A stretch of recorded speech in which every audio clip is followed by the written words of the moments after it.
Do you conceal carry? Well, in this video, I'm going to be going over dry fire specifically for concealed carry.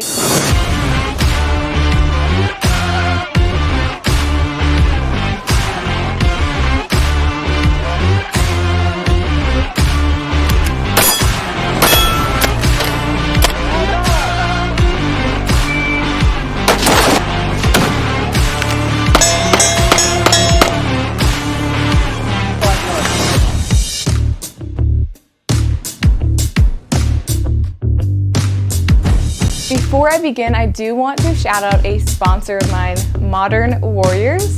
I am going to put the link to their Instagram down below in the description, but go check them out, and if you decide to get anything from them, use the code ALYSSA, that's ALYSSA, and that'll get you a discount. If you conceal carry, you should be dry firing with the gun that you are concealed carrying. It helps build muscle memory, confidence, helps you become more efficient, and really helps you get to know your gun specifically. You can do it at your home, you don't need to go to a range for it. It's really one of the most simplest ways to train. Now, what you need for dry fire? Nothing really, besides your gun and maybe a mag. You really don't need anything. Some things that might be helpful are some dummy rounds. Make sure you don't have any live ammo in the room while you're dry firing, but you can buy these dummy rounds and you can use those. But honestly, I didn't have these when I first started training, and you don't necessarily need them unless you're working on maybe reloads or something like that. But they could be useful. Another thing you might consider is getting a shot timer. It helps bring, stress to the situation. If you don't want to get a shot timer, you can just use a buddy and just have them yell threat or beep or whatever it is. But I do like having a shot timer because you're able to put times to your training, whether that's at home dry firing or on the range, and so you're able to use that to really get a metric and data. Now, another thing you could use, and again, you don't necessarily need this, but it is kind of a nice tool to have, is some sort of like laser cartridge or laser system. And so you put this in your gun, and when you pull the trigger, it will shoot a laser basically. And so you're able to see kind of where you hit. Some of these systems have like apps that they come with, and they can really like give you some more data. But you can even just use just the laser cartridge by itself and just kind of see visually where your shots are going. I'd say the last thing I would recommend is this, your phone. So I like to record basically everything I do, whether that's dry fire, live fire, whether I'm in the gym, like everything I do, I like to record it so I can go back and watch myself and critique myself. Yes, you can do things in a mirror. I personally just like not having a mirror, not having anything, just recording myself, getting that feel for it instead of visually watching myself do it in the moment and then going back and looking at what I did. And then I like to do it in between like sets, or if you're just dry firing, do a couple reps, watch the video, go back and do more reps, just so I can see what I'm doing wrong and then fix it in the moment. So that's another thing I'd recommend, just recording yourself. You might see something that you didn't realize you were doing, and you're like, huh, that looks a little weird, or that doesn't look as efficient, and you're able to help like critique yourself.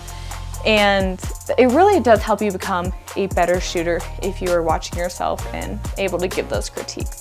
So always follow the safety rules when it comes to handling a firearm. With dry fire specifically, make sure there is no live ammo even in the room. And when I am dry firing, I check, double check, triple check my gun. Make sure there is no live ammo anywhere. I am pretty, like, I check it multiple times. Just make sure you double check, triple check, visually, make sure that there's nothing in the chamber, nothing in the mag if you're using a mag. If you're using dummy rounds, make sure you do have the dummy rounds in there and no live ammo. Sometimes I've taken out my dummy rounds just because I'm like, I really hope that I didn't accidentally put a live ammo in there, and then put all the dummy rounds back in the mag. So there's multiple things you can work on when you're dry firing, specifically for concealed carry. The first thing really is just to manipulate your gun, get familiar with it, especially if it's new to you. So if it has a safety, make sure you're comfortable with that. If you're gonna use it, make sure you're practicing with that. Rocking the slide, pressing the mag release, slide release, all those things. Just start kind of just messing with your gun and getting familiar with it. And then also just when you're working on like pulling the trigger, make sure you have a good stance, good grip, prepping that trigger, nice trigger press. Just getting familiar with that gun, knowing where exactly the final wall is on your trigger. So your trigger is gonna have multiple walls on it, and every trigger is different, but you wanna pull all of that slack out of the trigger so that the last pull, that last little movement is that final break, and there's no movement in between that. You don't wanna be pulling and then like dip the gun like that. So you wanna make sure, get familiar with that trigger and make sure there's no movement when you are pulling the trigger. But another thing to specifically work on for concealed carry is, of course, your draw. You're clearing the garment and grabbing the gun from wherever you are carrying. Whatever position you're carrying in, whether that's on body, off body, appendix, in a fanny pack, whatever it is, make sure you're practicing that. And if you have multiple ways that you are gonna be carrying, make sure you practice all of those. And always, especially if you're new, start slow, gradually speed up. You don't want to go too fast where you're fumbling, because that is a hard no when you are handling a firearm. You don't want to be fumbling. So make sure you start slow, and then as you are comfortable with that, slowly start to speed it up, and you'll be able to go a lot faster and a lot more proficient. But with clearing, or I guess with drawing your gun, first you're going to be clearing the garment. Even if you're like carrying off body in a bag, you're gonna have to get there somehow. So if it's unzipping something, whatever it is, that's your first step. So just clearing your garment, something as simple as that, because that can kind of get some people can kind of fumble with that and not get good clearance with their garment every time.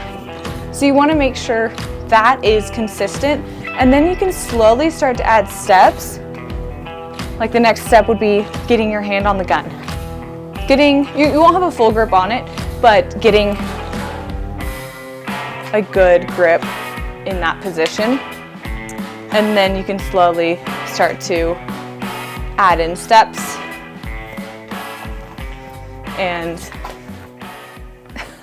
see, you don't want that to happen. Make sure you're getting good clearance. But it does always happen when you're practicing. So keep practicing. If something does happen like what just happened, make sure you're working through it. Of course, be safe. So if it's unsafe, use common sense. But if something like that does happen, just try to work through it, because in the moment, if that does really happen, you're not gonna just stop and be like, oh, let me restart that. No, you're gonna have to work through it. So just continue to just practice that.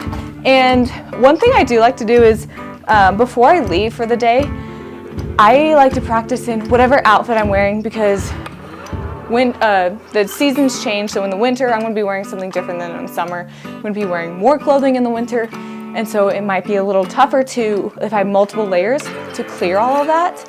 So I do like, before I leave the house, just take a few reps with whatever I'm wearing. Maybe the shirt material is more stretchy or whatever it is. So I like to take a few reps to kind of just make sure mentally I'm like, okay, I'm good. I can do this. Like nothing's gonna catch me off guard if I need to use it. And honestly, you don't need to think too much about dry fire. Even just like pulling the trigger, getting familiar with your trigger and to know how that feels, that's a huge thing. And so just getting familiar with your gun, of course, like I said, practicing your draw. Some other things you can start to do is practicing reloads, especially if you're carrying an extra mag with you. you want to know how to reload, and you want to be able to reload fast, because that is something you can spend a lot of time on and waste a lot of time on if needed. And so that's where I also like to have some dummy rounds too, so I can release the slide after putting that new mag in. So that is something else you can work on during dry fire. And if you do have a shot timer, I like to use them. On these shot timers, you can actually have the initial beep and then a second beep, whether that's like 1 second or if you want to start at 1.5. So you can actually work on drawing your gun, pulling the trigger before that timer goes off. So like I said, start slow. You want accuracy first before you start increasing the speed. And I already mentioned it, but go record yourself. I mean, it doesn't, like, you don't have to post it. It can be just for you, but being able to see yourself, you'll be able to kind of find where you need to improve on. And it's honestly been a huge tool for me, especially when you don't have someone else like watching you and critiquing you, because you're not always going to have that. Most of the time you're not. So record yourself, see what you can improve on. Trust me, it's a huge help. You don't even need a tripod, just set your phone up somewhere. You can make it work. And last thing I want to say is make sure you are practicing what you're going to be doing in real life.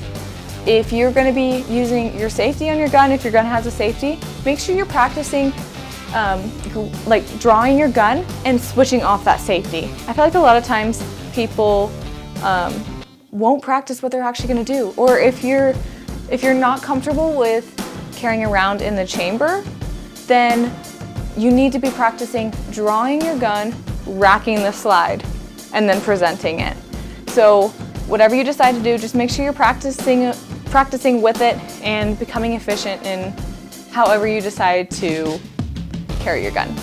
Hopefully this video helped. If you do have any questions about dry fire or anything, just put them in the comments below, but also like and subscribe, and we'll catch you next time.